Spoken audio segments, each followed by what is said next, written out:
All right, let's talk social media for business right now. Facebook has released new research showing how people used Facebook groups during COVID to try and build communities. The idea to support one another, of course. Dr. Karen Sutherland is here from the Uni of the Sunshine Coast. Great to speak to you. I guess it's no surprise that people turn to technology during a pandemic to try and keep in touch. Absolutely, particularly when we couldn't get together in person. So it was almost like a simulated get together, but online. So, what have they actually found? Go through some of the details. Well, I think one of the most important stat I saw it was around sort of 90% of people who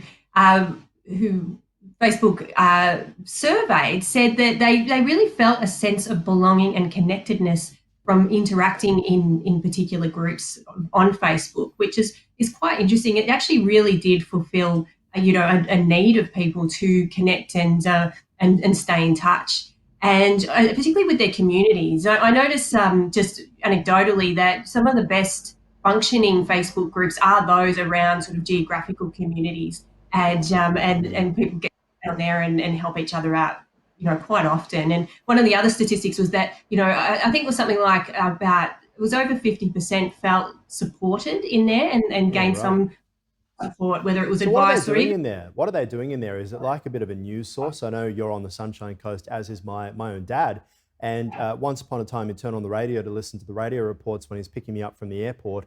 But now he just goes on the Sunshine Coast Facebook page because that's the best place to find the traffic alerts, etc., and any news which is happening. It's unbelievable.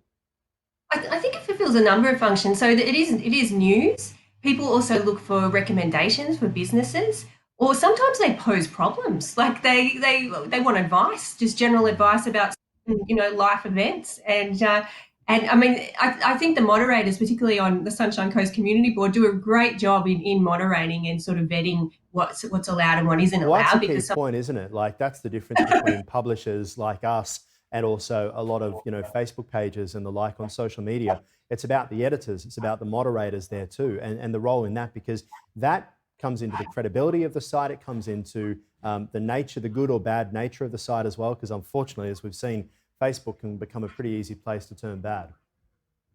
Oh, it can, yeah. And I mean, it's just stating what those expectations are, and what's acceptable and what's unacceptable, and then Mm. actually following on that as well. But Yeah. overall, it's quite a well-functioning sort of community, and some of the best communities I've seen have really evolved out of a particular need, or when businesses do it, not focusing on selling. Like that's the main thing. If you want to create a Facebook group around your brand or your business, don't think that's the place to sell. It's the Yeah. place to build a community, and people will follow through with their support, but it's about providing that space for them.